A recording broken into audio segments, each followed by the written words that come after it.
తాకట్లో ఉన్న మీ బంగారాన్ని విడిపించి ఆ రోజు ఆన్లైన్ రేటుకి కొంటాం. Sharma gold company. నమస్తే రమగారు. నమస్తే జయ. రమగారు, ఇటు 7 తరాలకి అటు 7 తరాలు కూర్చొని తిన్నా సరే తరగనంత ఆస్తులు సంపాదించాలి.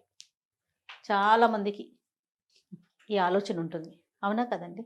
కదా, కొంతమంది నానా కష్టాలు పడి కాస్త ఎంజాయ్ చేస్తూ కొంత సేవ్ చేస్తారు, మన తర్వాత తరాలు కూడా తినాలని. కొంతమంది ఈ ఎంజాయ్మెంట్ కూడా ఉండదండి, ఏముండదు. మనం ఒక్కరం ఈ జనరేషన్ మనం కష్టపడితే తర్వాత వచ్చి ఒక 7-8 తరాలు హ్యాపీగా చక్కగా అనుభవిస్తారనే ఆలోచనలో కొంతమంది ఉంటారు. నాకు అనిపిస్తుంది, ఇప్పుడు మనం ఎంజాయ్ చేయకుండా వాళ్ళ కోసం దాచి పుట్టుకుని మనకి ఏదన్నా అయితే, ఒకవేళ నువ్వు ఎంజాయ్ చేస్తావు అయినా దాస్తావు, అప్పుడు ఎంజాయ్ చేసి దాస్తే కొంచెం పర్వాలేదేమో అని నాకు అనిపిస్తుంది. అంటే ఇప్పుడు ఇంత కష్టపడుతున్నందుకు మనకు ఒకటే జీవితం కదా, తర్వాత ఏమవుతుందో మనకు తెలియదు కదా. ఈ జీవితంలో మనం కూడా కొంత ఎంజాయ్ చేయాలి కదా, ఆనందించాలి కదా. మరీ కట్టేసుకొని అన్నీ స్ట్రిక్ట్గా ఉండి ఎక్కడికి వెళ్ళకుండా ఏమీ తినకుండా ఏమీ పెట్టుకోకుండా, అది తప్పు. అది తప్పు కాదు. నువ్వు ఇప్పుడు హాయిగా ఉంటావు, ఎక్కడి నుంచి దొరికితే అక్కడ ఎవరిని అణిస్తే వాడిని అట్లా చేయకూడదు. మరి అదేగా జరుగుతుంది. అణిచి కాదు, అణచకుండా ప్రాపర్గా. జయ, అణచకుండా నీకు ఎక్కువ డబ్బు ఎలా వస్తుందో చెప్పమ్మా. తరాలకి సంబంధించి అయితే ఎవరిని అణచకుండా, ఎవరికి ద్రోహం చేయకుండా, ఎక్కడా ఎక్స్ప్లాయిట్ చేయకుండా డబ్బులు రావమ్మా. కష్టం ఏదో వస్తుంది ఒక మాదిరిగా. మన పని మనం చేసుకుంటున్నాం, ఉద్యోగం చేసుకుంటాము, వస్తుంది. అది మనకు సరిపోయి మన పిల్లలు కూడా సరిపోతుంది. 30 తరాల దాకా సరిపోవాలంటే 300 మందిని ముంచితే గానీ 30 తరాలు గడవ. కానీ అలానే ఉన్నారు కదా. అలాగే ఉన్నారు. కోట్లు కూడబెట్టే వాళ్ళలో నీకు వ్యాపార సామ్రాజ్య విస్తరణ జరుగుతుంది చూసావా. వీళ్ళ మీద, ఒక ఫ్యామిలీ మీద కొన్ని వేల మంది జీవితాలు ఆధారపడి ఉంటాయి. వాడు కూడబెట్టచ్చు, మనం వాడిని తప్పట్టకూడదు. వాడు ఒక్కడే ఎంజాయ్ వాడు పిచ్చగా ఎంజాయ్ చేసేస్తూనే ఉంటాడు. చేసేస్తూ ఎన్నో వేల కుటుంబాలకి బాసటగా ఉంటారు. ఉన్నాయి అట్లా వ్యాపార సామ్రాజ్యాలు లేవు, ఉన్నాయి. వాడిని మరి అంత తప్పటక్కర్లా. ఇంకొంతమంది ఉంటారు, ఎవరికి ఏమీ పెట్టేది ఏమి ఉండదు. ఆ ఇంట్లో ఉన్న 10 మంది 8 మంది వాళ్ళ దగ్గర పనిచేసే ఒక 5-6 అంతే. ఇక వీడు అక్కడ 100 ఎకరాలు, ఇక్కడ 1000 ఎకరాలు, అక్కడ 500 రకాలు, అక్కడో మేడ ఇక్కడో మేడ, ఏమిటేమిటో చేస్తారు. పుసుకున అర్ధరాత్రి హార్ట్ అటాక్ వస్తుంది. నిద్రలో వాడు మూలిగాడో ముక్కేడో కూడా భార్యకి తెలీదు. తెల్లారేసరికి చచ్చిపడి ఉంటారు. అంతే అంతే. ఈ ఇల్లు ఇన్ని కోటలు మేడలు మిద్దెలు ఎవరి కోసం? ఏం చేస్తారు వీళ్ళంతా? ఇలాంటి వాళ్ళు ఎంతమంది ఉన్నారమ్మా. పూర్వకాలం కూడా రాజులు ఇలా వాళ్ళు ఉన్నారు. అవును, ఒక మంచి కథ చెప్తాను చూడు దీని మీద. చెప్పండి. ఇలాంటి టాపిక్స్ మీద ఎన్ని కథలు ఉన్నాయో జయ. ఇది ఇప్పుడు సంపాదించద్దని కాదు, మేడలు మిద్దెలు ఏర్పరచుకోవద్దని కాదు, దానికోసం ఇతరులని పిండద్దని. నువ్వు ఎంత సంపాదించినా నీ లైఫ్ స్పాన్ భగవంతుడు సాధారణంగా 100 ఏళ్ళు మంది. నీ ఆరోగ్యము, నీ అనారోగ్యము, నీ జబ్బు, నీ తాలూకు గ్రహస్థితులతో అది 30 కావచ్చు, 10 కావచ్చు, 10 కావచ్చు, 30 కావచ్చు, 40 కావచ్చు, 50 కావచ్చు, 60 కావచ్చు. రేపొద్దున గృహప్రవేశం అయితే ఇవాళ సాయంత్రం కూడా నువ్వు పరలోకగత అవ్వచ్చు, చెప్పలేం మనం. తాపత్రయం ఎందుకు? హాయిగా ఉండు, నీతో పాటు ప్రజలను కూడా ఉండి హాయిగా. ఎవరిదో లాగేసుకోవాలని ఎందుకు అనుకుంటారు? నువ్వు ఎంత లాక్కున్నా నీకు 1000 ఏళ్ల జీవితం రాదే. అంతేగా, నీకున్న రాయబడిందే. భగవంతుడు ఇచ్చింది 100, అందులో నువ్వు తగలబెట్టుకున్నది ఎంతో. అది ఏ రోజో తెలీదు. బస్ ఎక్కి దిగని వాళ్ళు కనపడుతున్నారు, రైలు ఎక్కి దిగరు, విమానం ఎక్కి దిగలేరు, ఇంట్లో పడుకుని నిద్ర లేవలేరు, బాత్రూంలో నుంచి బయటికి రాలేరు. ఇది ప్రస్తుత కాలం. ఇప్పుడు జిమ్కి వెళ్ళి కూడా తిరిగి రాలేని వాళ్ళని ఎంతమందిని చూసామో మనం కదా. ఎందుకు వచ్చింది? ఇందులో ఏదైనా సహాయం చేయి, కనీసం జీవన సాఫల్యాన్ని పొందు. నువ్వు ఎంత కూడబెట్టావని కాదు, నీతోటి ఏదొచ్చిందో నువ్వు పోయాక కూడా నీ మంచి ఏదైనా మిగిలితే అది నీది. నువ్వు పోయాక ఆస్తులు మిగిలితే అది నీది కాదు. ఏమంటారు మనవలు, ముని మనవలు, మా తాత ఇక్కడ 150 కొన్నాడు, ఆ 10 కూడా కొంచెచ్చాడు కాదు పాడువాడు అని తిడతారు. మా తాత ఎంత బాగా కొన్నాడు అని అనరు. ఇంకా అదేదో చేయలేదు, ఇదేదో చేయలేదు, అమావాస్య నాడు అట్టెట్టేవా, పున్నన్నాడు పప్పేసేవా అంటారు. అంతకంటే ఏముంది? అన్నీ చేశాడు కానీ మా తాత కొన్ని తెలివి తక్కువ పనులు చేశాడు. దీనికే నువ్వు సంపాదించింది అదే కదా. ఇంత సంపాదన ఆలోచించద్దు, ఆలోచించండి. ముని మనవళ్ళ పెళ్లిళ్ళకు కూడా మంగళసూత్రాలు చేయించి ముందు పెట్టుకోవాలనుకుంటారు. అసలు మన మనవాళ్ళ పెళ్ళిళ్ళ నాటికి సూత్రాలు ఉంటాయో ఉండవో. అదే కదా. ఇప్పుడే లేవు. ఏ పెళ్లి కూతురికి 16 రోజుల పండగ కాకముందే సూత్రాలు వెళ్ళిపోతున్నాయి మేళ్లలో నుంచి, నల్లపూసలు వేసుకుని తిరుగుతున్నారు. ఉపయోగం లేని పని కదా. ఈ కథ చెప్తాను చూడు. పారసీక దేశం అంట, పర్షియాలో ఒక అబూ ఫజల్ అని ఒక రాజుగారు ఉండేవారు. ఆయనకి తన మేడంటే ఎంత ఇష్టమో చెప్పరా అని ఇష్టం. అలా ఇంటి మీద ప్రీతి చాలా మందికి ఉంటుంది, ఇప్పుడు మనకు కూడా ఉంటుంది. అయితే ఈ ప్రీతితోటి గోడలకి మణులు మాణిక్యాలు అద్దిచ్చేవాడు, బంగారపు మలామా చేయించేవాడు. ఇంకా అవేవో మొక్కలు, ఇవేవో మోళ్ళు, అదేమిటో పువ్వులు, ఇవేమిటో కాయలు. ఎక్కడికి వెళ్ళినా సరే ముత్యాలు కనపడితే ముత్యాలు తెచ్చి ఇంటికి అంటించేవాడు, రత్నాలు కనపడితే రత్నాలు తెచ్చి మేడ కంటించేవాడు. అట్లా పెద్ద మేడ కట్టాడు, బ్రహ్మాండమైన సౌధం. చుట్టూతా ఆయన వేసిన మొక్కలు, ఆయన చేసిన బ్యూటిఫికేషన్కి అంతే లేదు, అంతు లేదు. ఇట్లా దీనికోసం ఆయన మరి బయట నుంచి తెచ్చిన అంటించేవాడు. ఎప్పుడైనా ఏదైనా సంవత్సరం బొక్కసంలో డబ్బులు లేవంటే ఏదైనా ఒక చిన్న పన్ను యాడ్ చేసి ప్రజల దగ్గర నుంచి రాబట్టి అదంతా దీనికి మలామా చేయించేవాడు, ఈ ఇంటికి, ఈ మేడకి. అట్లా ఎంతకాలమో జీవించి పోయాడు ఆయన. 80 ఏళ్ళుండి పోయాడు. అబూ ఫజల్ గారి కొడుకు అబూ షేక్ ఆయన రాజయ్యాడు. పోయే ముందు వాళ్ళ నాన్న అబూ ఫజల్ గారు షేక్కి చెప్పారట, ఒరే షేక్ బాబు, ఇది మన ఇల్లు అంటే పంచప్రాణాలు రా నాకు, దీన్ని ఎంత సౌందర్యవంతంగా తీర్చిదిద్దాను, ఇంటిని భద్రంగా చూసుకో, కుదిరితే మరింత అందంగా తీర్చిదిద్దు అని చెప్పాడు. నాన్న చేతిలో పెట్టాడని షేక్ గారు కూడా యథాశక్తి ఇంటికి బ్యూటిఫికేషన్ చేయించారు. ఆయన తన 56వ ఏట పరంపదించారు. తాతగారు వేసిన పన్నులు ఉన్నాయి, తండ్రి గారు అబూ షేక్ గారు వేసిన పన్నులు నడుస్తూనే ఉన్నాయి. వీళ్ళు ఈ 55వ ఏట పరంపదించిన ఆయనకి ఒక కుమారుడు ఉన్నాడు. ఈయన పేరు రహీం. ఓకే. అయితే ఈయన అబ్బో ఆయనకి ఎంత సౌందర్యారాధకుడో ఆ కుర్రాడు. వాడికి ఒక 30 ఏళ్ళు ఉంటాయి. అయితే ఇక ఆ అబ్బాయి అన్ని పన్నులు అయిపోయినాయి. ఏం పన్ను వెయ్యాలి ప్రజల మీద? ముత్యాలు, రత్నాలు, వజ్రాలు అన్నీ అయిపోయినాయి. ఇప్పుడు చెట్లకి ఏవైనా సౌందర్యవంతంగా చేయాలనుకున్నాడు. మనకు మొక్కలకి ఇట్లా లైట్లు పెట్టి కనపడుతుంటాయి అక్కడక్కడ, వాటి కూడా బ్యూటిఫికేషన్. పెంపుడు కుక్కలకి మెడల్లోకి బంగారు బెల్టులు, వాటికి మెడలోంచి వేళ్లాడేందుకు బంగారపు వీటికి ఏమంటారు గంటలు. పిల్లులకి సౌందర్యం. అంత అద్భుతమైన ఇంట్లో తిరిగే కుక్క పిల్లి కూడా అందంగా ఉండాలి చూడు మరి, అంతే కదా. బాతులు ఉంటే వాటికి బ్యూటిఫికేషన్, బాతులకు కూడా కాళ్ళ గజ్జలు ఉండాలి, మెడలో అదేమిటో ఉండాలి, ఇంకేమిటో కావాలి. ఇన్ని చేశారు. చివరికి ఏమైంది, అన్ని ట్యాక్సులు టైట్. మంత్రి గారు అన్నారు, ఇంకా ట్యాక్సులు వేయలేమండి, ప్రజలు తిడుతున్నారండి, వద్దు, ఇంకా ఆగిపోదామంటే కుదరదు ఆయనకి. కాదు, ఏదో కొత్త రకం పెయింట్స్ వచ్చినాయి, అవి వెయ్యాలంటే మన దగ్గర డబ్బులు లేవు, మన దగ్గర వస్తున్నవన్నీ ఈ మెయింటెనెన్స్కి సరిపోతుంది. ఎప్పటికప్పుడు కొత్త కొత్త కూలీలను తేవటం, పై దేశాల నుంచి కొత్త ఇళ్ల పని వాళ్ళని తేవటం. వాడు వచ్చి చైనా దేశంలో ఏం బొమ్మలు వేసేవాళ్ళు డ్రాగన్ బొమ్మలు ఇక్కడ వేస్తానంటాడు. దానికి పెయింట్ ఖరీదు, దానికి అంటించే బంగారపు రేకు ఖరీదు, దానికి రాళ్ళు ఖరీదు, ఉన్న రత్నాలు చాలవు, ఇంకేమిటో అనర్ఘ రత్నాలు కావాలి, డబ్బు కావాలి. దాన్నిటికీ డబ్బులు కావద్దు. అందుకని ఏం బాగా ఆలోచించి ఆయన 4 పన్ను విధించాడు. 4 పన్ను.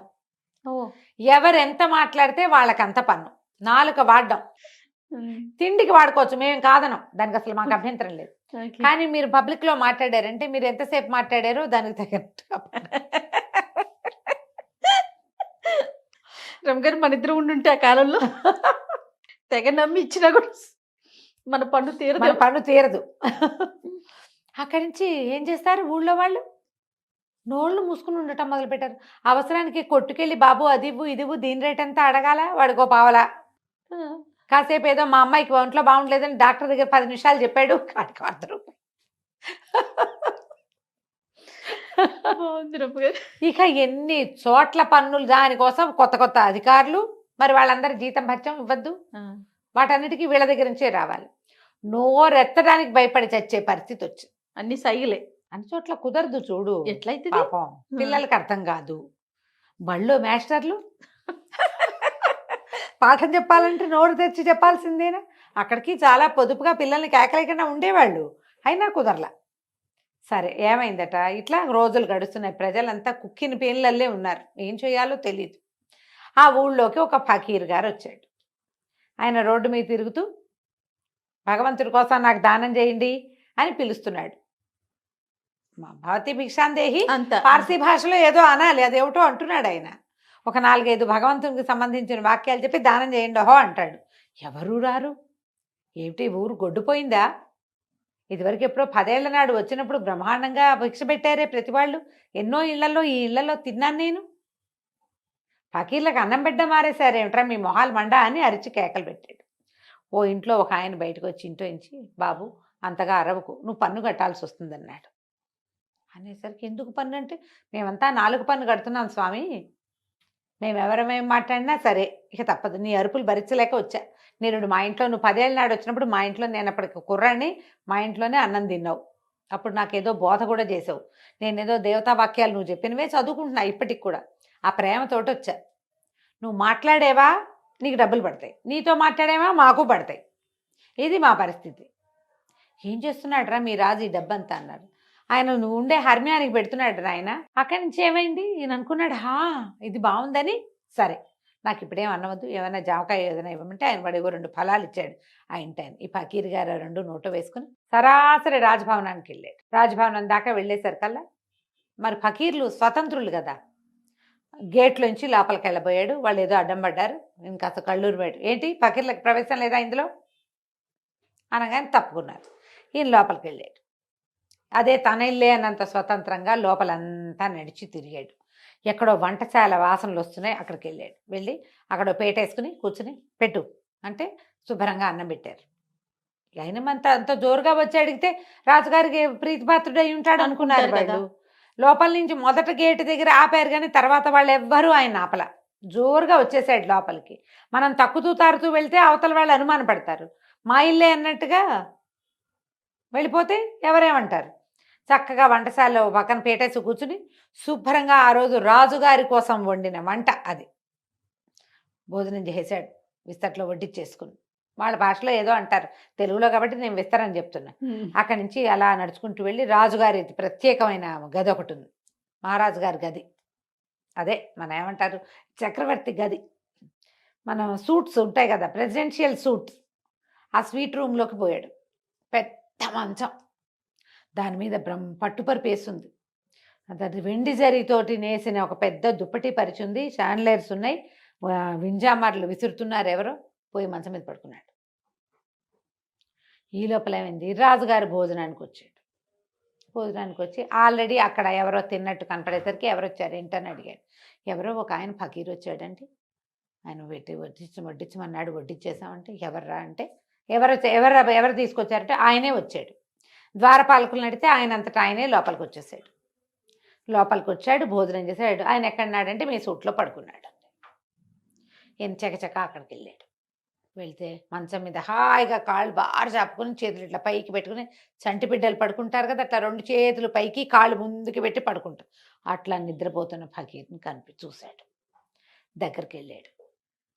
ఏమనాలో తెలియలే, ఏదో అందామనిపిస్తోంది, కానీ ధైర్యం చాలటల. ఫకీర్లని వాళ్ళని అంతంత ఏం పెద్ద మాటలు మాట్లాడలేదు కదా. ఆయన కళ్ళు తెరిచి చూశాడు. ఏరా అన్నాడు. ఈయన అన్నాడు, రాజుగారు బాబు నిద్ర బాగా పట్టిందా? పట్టింది. బాగా భోజనం బాగా కుదిరిందా? కుదిరింది. బాగా చక్కగా మా మందిరం అంతా చూశారా? చూశారు. ఎందుకు బాబు ఇక్కడికి వచ్చారు? మీలాంటి ఫకీర్లకి బ్రహ్మాండమైన సత్రాలు కట్టించామే మేము ఊళ్ళోను. హాయిగా అక్కడ మీరు సుఖంగా ఉండొచ్చు, మీ బోటి వాళ్ళు చాలామంది ఉంటారు. ఇక్కడికి ఎందుకు వచ్చారండి? ఈ ఇల్లు ఎవరు కట్టారా అన్నాడు ఆయన. మా తాత అంటే. మీ తాత ఎన్నేళ్ళు ఉన్నాడు? మా తాత 80 ఏళ్ళు వచ్చేదాకా బతికాడండి. తర్వాత ఎవరు వచ్చారండి? మా నాన్న వచ్చాడండి ఈ బిల్డింగ్లోకి. ఇది మేముండే ఇల్లు అని చెప్తున్నాడు. ఇది మేముండే ఇల్లు, నువ్వు అక్కడ ఉండాలి కదా అన్నాడు. అందుకే చెప్తున్నాడు అనమాట. మీ నాన్న ఎన్నేళ్ళు ఉన్నాడు? 55 ఏళ్ళు. మరి నువ్వెన్నేళ్ళు ఉంటావురా అన్నాడు. ఇప్పుడు నాకు 30 ఏళ్ళు అండి, నేను ఎన్నాళ్ళైనా ఉంటాను, ఎన్నాళ్ళలో ఉంటా, నాకు ఎంత టైం ఉందో అన్నాళ్ళు ఉంటా. మరి ఇప్పుడు ఇది కూడా సత్రమేగా. సత్రం అంటే ఏమిటి? ఎవరైనా వచ్చి ఉండి వెళ్ళిపోవచ్చు అంతే. నువ్వు ఇప్పుడు వచ్చావు, ఉన్నావు, వెళ్ళిపోతావు. వెళ్ళిపోకుండా ఇక్కడ కూర్చుంటావా నువ్వు? ఇది సత్రమే. నేను ఇదే సత్రం అనుకున్నా. ఎందుకంటే మీ తాత కట్టాడు, వెళ్ళిపోయాడు. మీ నాన్న దీన్ని పెంచాడు, వెళ్ళిపోయాడు. నువ్వు పెంచుతున్నావు, వెళ్ళిపోతావు అంతే. సత్రం ఇది. అందుకే వచ్చా లోపలికి. గటక్కుమంది రాజుకి. నిజం కదా? అంతేగా. ఇప్పుడు ఓ చించుకుని నేను వాళ్ళవి వీళ్ళవి నాలుక పనులేసి వాళ్ళ నాలుకలు కత్తిరించి ఈ గోడకి మలామా చేసిన నా టైం ఎన్నాళ్ళో నేను అంతే కదా ఉంటాను. వెళ్ళిపోతావు కదా. ఈ లోపల నేను రోజుకు ఒకసారైనా తింటాను, లేదా 2 సార్లైనా తింటాను, అంతేగా. నా పొట్ట ఎంత ఉంది అంత పొట్ట. దీనికి 1/2 గ్లాస్ బియ్యము, పావు గిద్దెడి పప్పు చాలు. 10 సార్లు తినవు.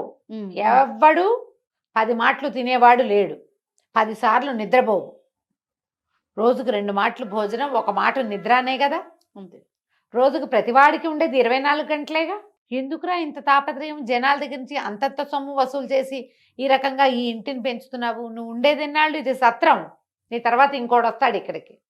వాడెన్నాళ్ళు ఉంటాడో వాడికి కూడా. పోనీ నీకు తెలుసా? ఇప్పుడు నేను భగీర్ని, నేను సత్రంలోకి వెళ్ళా, సాయంత్రం వెళ్ళిపోతా, నాకు తెలుసు. నువ్వు చెప్పు, నువ్వు ఎప్పుడు వెళ్ళిపోతావా ఇక్కడి నుంచి? తెలియని దానికి, ఉండని దానికి ఎందుకు ఇంత? రాజుగారు చాలా నాలుగు ఖర్చుకున్నాడు. ఏమిటి మా నాన్న తాత తెలుసుకోలేదు ఇది? నాకు జ్ఞానోదయం అయిందని 4 పన్ను మానేశాడు.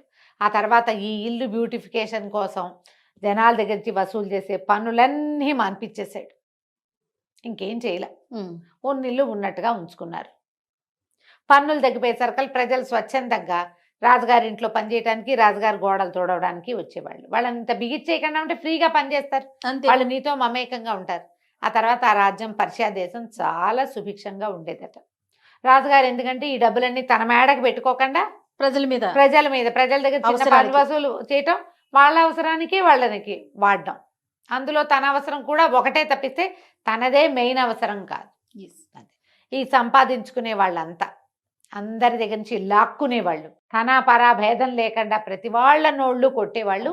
మన బతుకు చాలా అశాశ్వతమని, ఒక్క క్షణం తర్వాత మనం ఏమిటో మనకు తెలియదని కొంచెం లోపల జ్ఞానాన్ని పెంపొందించుకుంటే ఇంత దాడులు ఉండవమ్మా. ఇంత ఒకడికే ఆస్తి ఉండటము అలాంటివి ఉండవు. పూర్వకాలం నుంచి వస్తూనే ఉన్నాయి కథలు. జ్ఞానోదయం అవదంతే మనకి. అంతే. పుసుకుని పోయాక జ్ఞానోదయం అవుతుంది. ప్రేతానికి జ్ఞానోదయం అయినా ప్రయోజనం లేదు కదా. బతికుండగానే జ్ఞానోదయాలు పెంచుకోండి తండ్రి. కాస్త మిగిలిన వాళ్ళని కూడా బతకనియండి. తప్పకుండా. కథ కంచికి మనం ఇంటికి. 4 పన్ను మాత్రం చాలా బాగుంది రామగారు.